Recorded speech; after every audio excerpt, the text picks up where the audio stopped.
प्रेम की है, भाई भाई के बीच, बाप बेटे के बीच, पति पत्नी के बीच।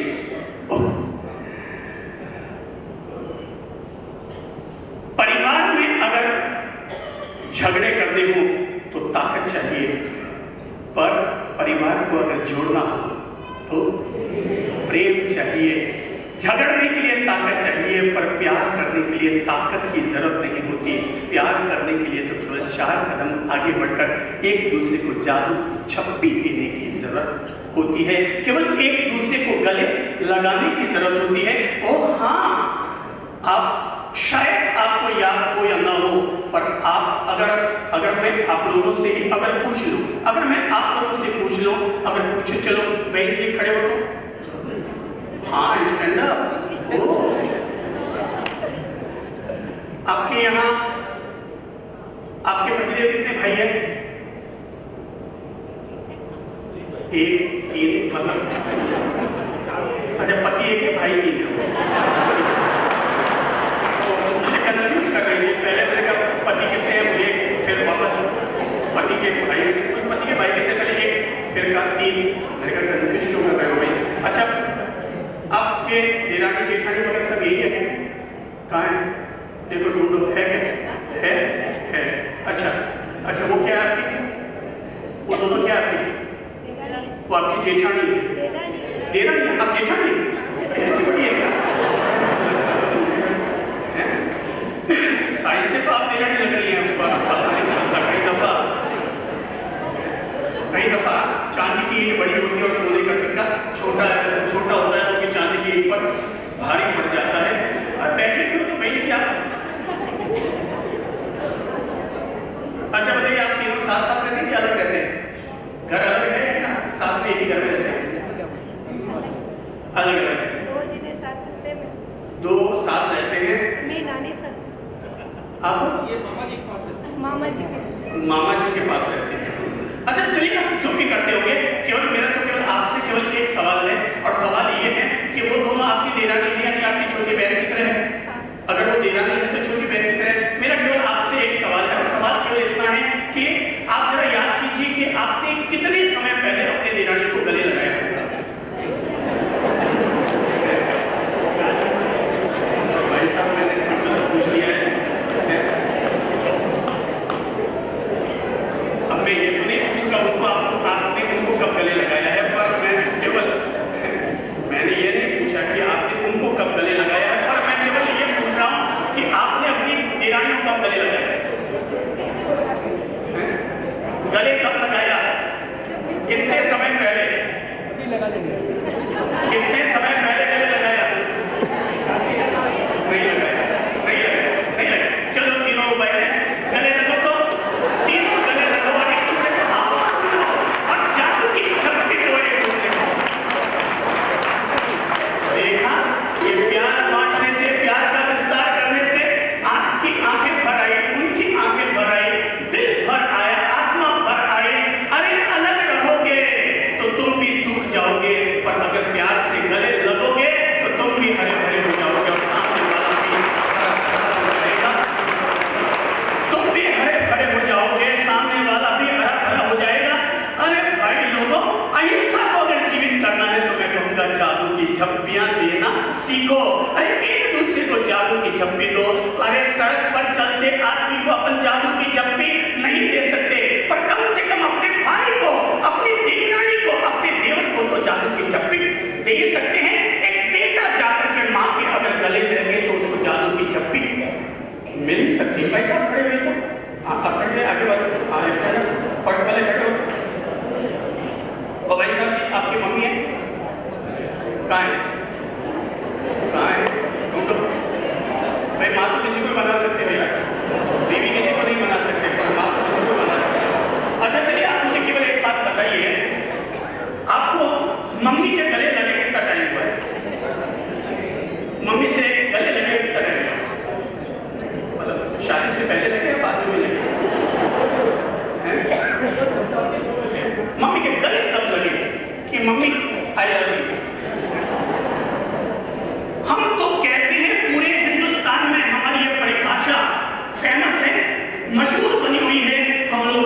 परिवार की नई परिभाषा दी। परिवार को अंग्रेजी में कहते हैं फैमिली, FAMILY। सब बोलो तो FAMILY,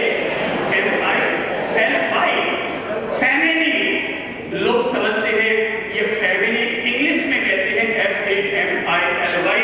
और हमने नई परिभाषा दी जो सारे हिंदुस्तान भर में मशहूर हुई, और हमारी परिभाषा है F फॉर फादर। सब बोलो तो F for father, A for and, A for and. सब बोलो M for mother, M for mother, I for eye, I for eye, L for love, L for love, Y for you, Y for you.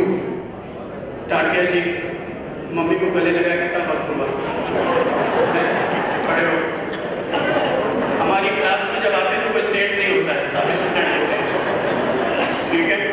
Mummy से गले लगे कितना time हुआ? नहीं लगे। Mummy के पास जाओ, थोड़ा पास जाओ, मम्मी के पास आओ ना। माँ से कैसे शर्म? माँ साहब ने सामयिक तो नहीं लिया, सामयिक नहीं ली, आए तब फिर आ गए। फिर माँ से थोड़ा खड़ा हुआ था, माँ से थोड़ा खड़ा होता कमला माता जी, अरे आप तुम्हारे भी माँ के बराबर ही हो सर, धर्म माता हो, चलो खड़ा हो एक बार। चलो टाटिया जी करीब जाओ, खड़ा होने हमारी माँ। एक बार माँ ने धूप लगा दो, माँ ने धूप लगाओ, और हमें गले लगाओ तुम्हारे, थोड़ा प्यार से है, प्यार से गले लगोगे। ये जादू की छप्पी है, ये जादू की छप्पी है, जो जितना दोगे उतना ही। अब तो जल्दी निकल के आ गए पैसा, अब आ जाओ, आ गया। मम्मी के पास जाके बोलो, अब तो ये क्यों नहीं लगा के आ गए, जैसे कोई सड़क चलने वाले से भाई साहब थोड़ा मम्मी के पास जाओ और मम्मी से बोलो mummy I love you. Mummy को समझ नहीं आता है, मम्मी थाना जड़ा ने पैदा किया, घड़ी समझाया, मतलब ये समझते केवल एक कोई समझ में आ सकता है आई लव यू।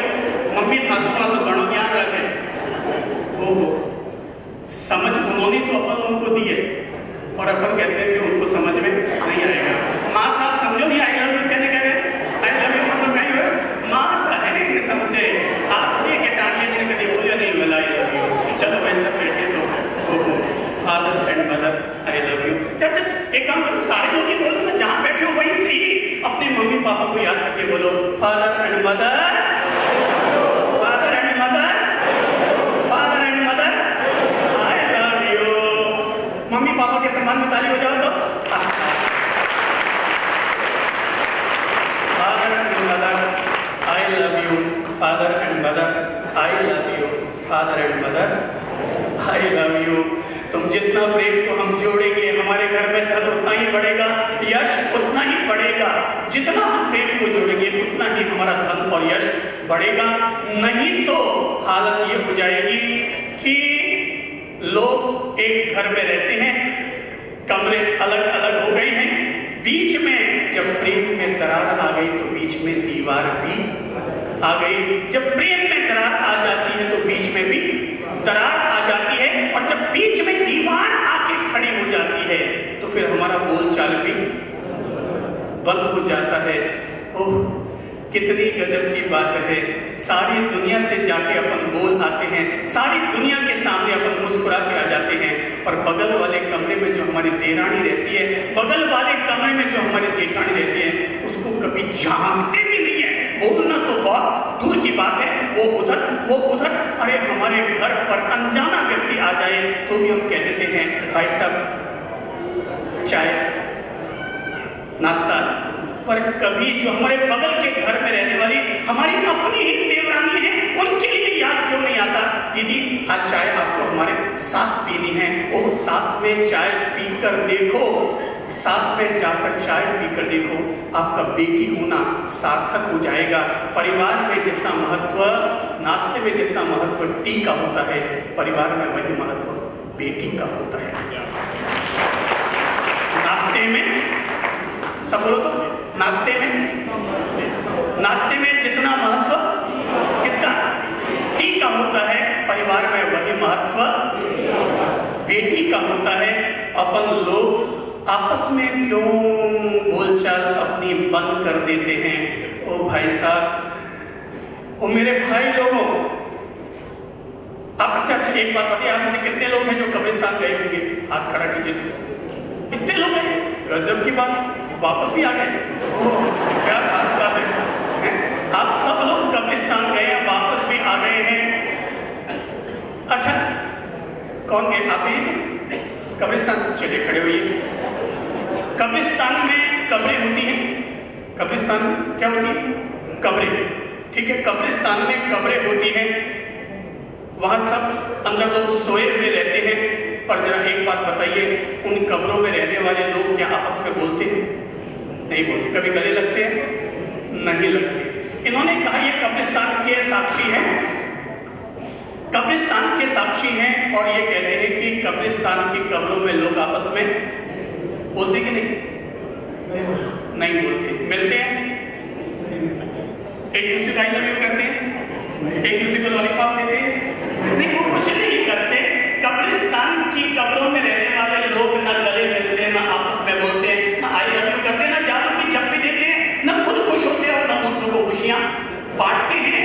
वो केवल वहां रहते हैं, केवल वहां रहते हैं। सोचो, अगर कब्रों में रहने वाले लोग आपस में नहीं बोलते, नहीं बतियाते, नहीं मिलते, और हमारे घर में रहने वाले अगर भाई भाई भी आपस में नहीं बोलते, नहीं बतियाते, देरानी जेठानी आपस में नहीं बोलती, सास बहू अगर आपस में नहीं बोलती, तो जरा सोचो कि फिर उन कमरों में रहने वाले लोगों से मैं कहूंगा, सोच सोच कर सोचो कि फिर कब्रों में और कमरों में फर्क ही क्या रह जाता है?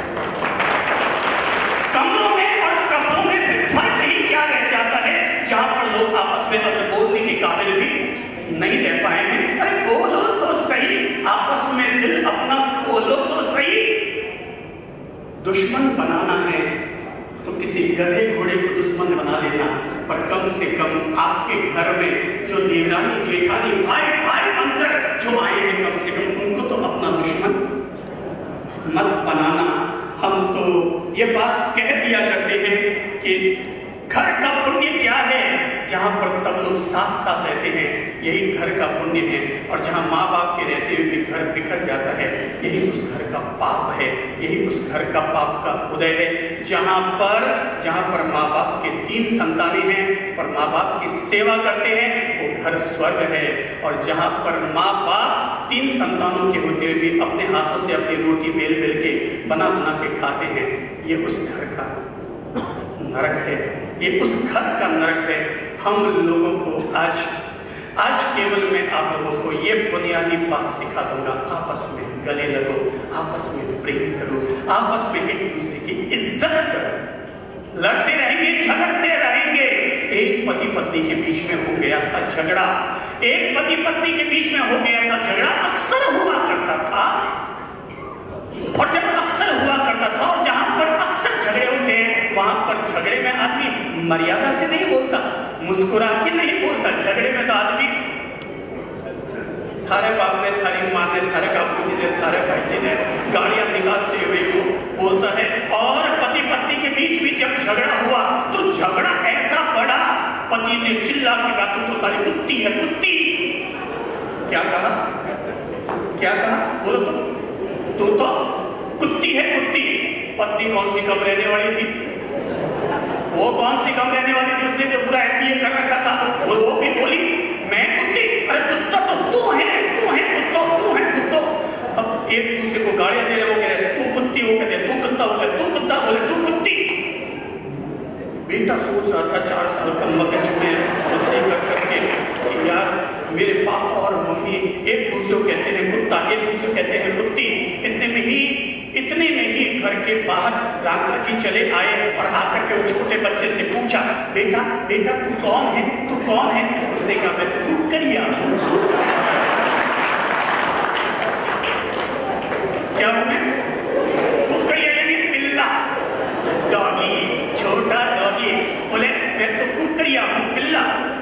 वो राका जी चौंके, यार कोई आदमी अपनी पहचान कुक्करिया के रूप में, पिल्ला के रूप में भी देता है क्या? ये पता नहीं इसको क्या चीज मिली है।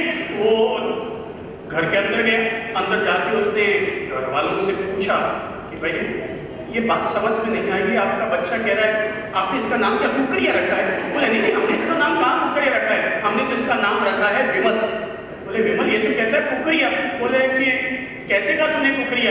बोले पापा मैं कुकरिया नहीं कहूँ तो क्या कहूँ? पापा आप मम्मी को कुत्ती कहते हैं, मम्मी आपको कुत्ता कहते हैं, तो दोनों का टापर से कुकरिया नहीं होगा तो क्या होगा पापा? आप ही बताओ पापा। फिर वो कुकरिया नहीं होगा तो क्या होगा? मम्मी पापा को आज समझ में आ गई, हम अगर एक दूसरे को कुत्ता और कुत्ती कहेंगे तो हमारे आने वाली संतान, उन पर हमारा क्या प्रभाव पड़ेगा, हमारा क्या प्रभाव पड़ेगा। इसलिए हम तो आपको प्रेम का पैगाम देंगे और प्रेम का पैगाम देते हुए आप लोगों को यह समझाना चाहेंगे कि अगर कभी पत्नी के मुंह से भूल से भी अगर गुस्से में आकर निकल जाए पति के लिए कि तुम तो जानवर हो जानवर, प्लीज बुरा मत मानो, हमारा प्रेम का पैगाम अपने साथ रखो। जादू की झप्पी हमेशा देते रहो, इंतजार मत करो कि रात होगी तो ही जादू की झप्पी दूंगा। जादू की झप्पियां खूब बांटो। प्रभावना करने के लिए लड्डू काम का नहीं है, प्रभावना करने के लिए लड्डू काम का नहीं है। कितने भी लड्डू खिलाओ सवेरे वाली गाड़ी से तो प्रभावना करने के लिए लड्डू काम का नहीं है, प्रभावना करने के लिए नारियल काम का नहीं है, प्रभावना करने के लिए सिक्के और 10 का नोट काम का नहीं है। अगर आपके घर पर महाराज साहब जी आए, गुरुजन आए और साथ में 10 लोग आए तो आप उनको ले लेकर के 10-10 के नोट बांटते फिरते हैं। मैं कहूंगा 10 के नोट काम नहीं आएंगे। आपके घर पर 10 मेहमान आए, उन्हें 10 का नोट मत दो, केवल 2 कदम आगे बढ़ो, एक जादू की झप्पी दो, ये सबसे अच्छी प्रभावना होगी। 10 का नोट तो जेब में चला जाएगा, खर्चे में खत्म हो जाएगा, पर आपने 10 कदम आगे बढ़ करके जो जादू की झप्पी दी, जो प्रेम से आपने उसको गले लगाया, ऐसा करके पर्यूषण पर्व भी आ गया, ईद भी आ गई, होली भी आ गई, दिवाली भी उसी समय आपके लिए आकर के सार्थक हो गए। केवल जादू की झप्पियां देना सीखो, जादू की झप्पियां देना सीखो। इसलिए मैंने कहा कि अगर पत्नी के मुंह से कभी गुस्से में निकल भी जाए तुम तो मेरे जानवर हो जानवर, जादू की झप्पी देना उस समय मत भूलना, आगे बढ़ना, आगे जाकर प्यार से पास में जाकर कहना, ए मेरी जान तूने ठीक कहा, तू मेरी जान मैं तेरा वर, दोनों मिले तभी तो हुए। जादू की झप्पी दो, केवल एक ही पैगाम आज सीख लो हमसे, और वो पैगाम है आपस में हम एक दूसरे को क्या दें? जादू की झप्पी। एक दूसरे को जादू की झप्पी देना सीखे। अरे मम्मी पापा, वो जमाना था पहले जब सुबह उठ करके रोज हर बच्चा अपने माँ बाप के चरण छूता था, उनकी चरण धूली से अपने माथे को धन्य करता था, अपने नवग्रह अनुकूल बनाया करता था। मानता हूं थोड़ा मॉडर्न जमाना आ गया, अब आजकल के छोरे छोरियों को थोड़ा शर्म आती है, मम्मी पापा के आगे झुकते हुए शर्म आती है। वो झुकते भी है ना तो गोडा छाप झुकते हैं।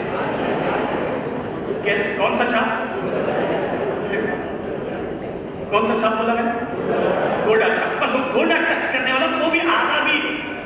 भाई किसी का मणका किसका हो और वो आधा झुके, वहां तक तो बात समझ में आती है, पर मणके साबुत हैं, फिर भी अगर तुम नहीं झुकोगे तो मणके और अकड़ जाएंगे, फिर किसी डॉक्टर के पास जाना पड़ेगा और मेरुदंड की सर्जरी करवानी पड़ेगी। तो भाई आपको लगता है रोज प्रणाम कर सकते हैं? मम्मी पापा के पास जाओ प्रणाम करो। अरे मम्मी पापा भी क्यों, भाई भाई हो तो भी बड़े भाई को जाकर के क्या करो? प्रणाम करो। वो कहाँ गए? मोहन मनोज जी का है? वो एक भाई है ना, वो गए। अच्छा एक भाई को बैठा के चले गए, 2 बेटे उस्ताद होते हैं, यहाँ का तू संभाल, वहाँ का मैं संभालता हूँ, यहाँ तू कर, वहाँ मैं करता हूँ। भाई भाई हो आपस में क्या करो? प्रणाम करो। भूल गए आप लोग, भूल गए भाई भाई को प्रणाम करना, आप लोग भूल गए। देरानी हो तो जेठानी को प्रणाम करो, और मैं कहता हूं अगर प्रणाम नहीं होता तो क्या करो? सुबह उठो ना मेरे प्यारे श्रावक वृंद, आप सबसे अनुरोध कर रहा हूं, सुबह उठो तो अपनी गृह लक्ष्मी जी को भी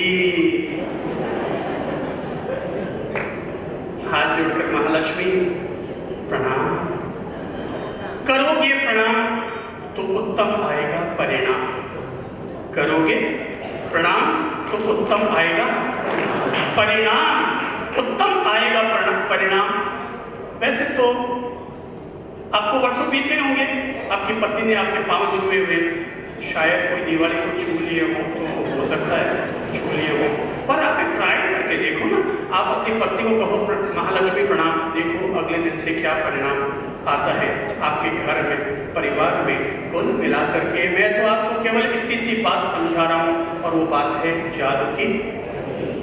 प्रेम देव को अपने घर में लाओ, प्रेम का विस्तार करो। कोई टूट जाए तो उसे सजाना सीखो, कोई टूट जाए तो उसे सजाना सीखो, कोई टूट जाए तो उसे मनाना सीखो। रिश्ते तो स्वर्ग से बनकर आते हैं, हम तो केवल प्यार से उन्हें निभाना सीखो। हम तो केवल उन्हें प्यार से निभाना सीखो, एक दूसरे को प्यार से गले लगाना सीखो। मत सोचो कि गलतियां हो गई। बहुत सारे लोग होते हैं जो आपस में भाई भाई देरानी जेठानी बोलते भी नहीं। कई लोग होते हैं जो लोग राखी भी आपस में नहीं बांधते होंगे। मैं तो कहूँगा भाई, आज अभी हम लोग दक्षिण भारत में आए हैं, बेंगलोर में रहकर आए हैं, ये बात सच है। हमने अपने जीवन में हजारों मंदिर तो नहीं बनाए, पर हमने अपने जीवन में हजारों टूटे हुए परिवारों को जरूर जोड़ा है, हर घर को मिलकर बनाया है। देश में हमारी पहचान मंदिरों के लिए नहीं है, हमारी पहचान इंसानों को आपस में जोड़ने से है कि ये वो गुरुजन है जो टूटे हुए लोगों को जोड़ते हैं। और हम मान कर चलते हैं कि अगर हमने दो टूटे हुए भाइयों को अगर गले लगा दिया, हमने उनके घर में दिवाली का आनंद उनको सौंप दिया, दिवाली का आनंद उनको सौंप दिया।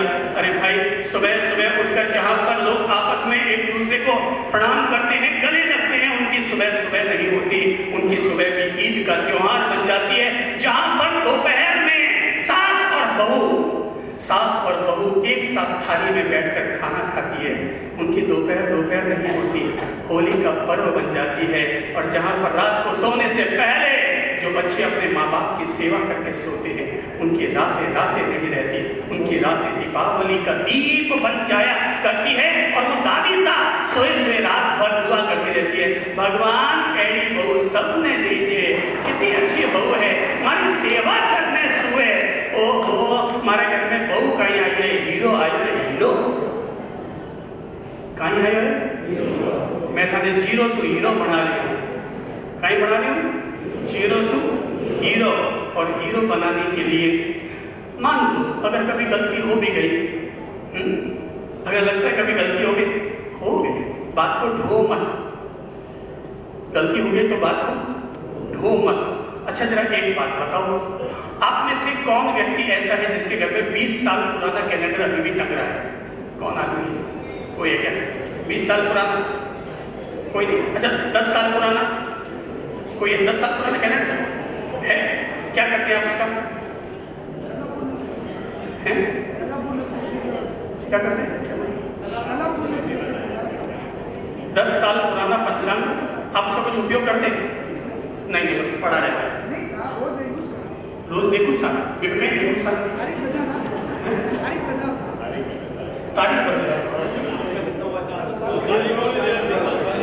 तारीख वाला ईयर वाला नहीं है। अच्छा केवल तारीख का वर्ष उसमें नहीं है, उसमें वर्ष नहीं है, केवल महीने का कैलेंडर है, केवल तारीख बदलते रहती है। अच्छा ठीक है, ओके, ये वैसा आजीवन कैलेंडर रखते हैं कि जिसमें वर्ष लिखा हुआ नहीं, केवल तारीख ही 1 से 31 तक की, जैसे हमारे कैलेंडर निकलते हैं वैसे है। अच्छा चलिए 5 साल पुराना कैलेंडर किसके पास है? आपके घर में टंगा हुआ है। 3 साल पुराना, 2 साल पुराना, 2016 का कितने घरों में कैलेंडर है? 1-2 होते हैं, 1-2 ऐसे लोग होते भी हैं जो पुराने माल से अपना मुंह रखते हैं। 2018 आएगा तो कितने लोग 2017 कैलेंडर को फेंक देंगे? कितने लोग फेंक देंगे? 2018 आते ही पास 1 महीने बाद ये काम अपने को शुरू करना है। 2017 के कैलेंडर कितने लोग फेंक देंगे? आपको ऊपर उठाने बताओ तो। वो सारे लोग 2017 का कैलेंडर उतार कर रख देंगे। मेरे भाई बहनों, मुद्दे की बात ये समझ लो कि जब हम साल बीतते ही 2017 का कैलेंडर उतार कर रख देंगे, मैं कहूँगा आपके जीवन में अब तक जो पुरानी बातें हुई है उनको भी उतार कर फेंक दो। उनको भी उतार करके फेंक दो। गलतियों से जुदा तुम भी नहीं, मैं भी नहीं। गलतियों से जुदा, सब बोलो तो, गलतियों से जुदा तुम भी नहीं, और थोड़ा बगल वाले को सुना के बोलो तो, गलतियों से जुदा तुम भी नहीं और मैं भी नहीं। दोनों इंसान हैं, खुदा तुम भी नहीं और खुदा मैं भी नहीं। गलतियों से जुदा तुम भी नहीं, मैं भी नहीं। दोनों इंसान हैं, खुदा तुम भी नहीं और मैं भी नहीं। ये तो गलत फहमियों ने पैदा कर दी है दूरियां, ये तो गलत फहमियों ने पैदा कर दी है दूरियां, वरना फितरत का बुरा तुम भी नहीं और मैं भी नहीं। देते हैं इल्जाम एक दूसरे को मगर, पर अंदर झांकता तुम भी नहीं और मैं भी नहीं। गलतियां सबसे मुमकिन हो सकती है। मुद्दे की बात अब केवल इतनी सी है कि मैं गलतियों पर गौर करने की बजाय मैं हमेशा जादू की झप्पी देकर दूसरे की अच्छाइयों पर गौर करूंगा।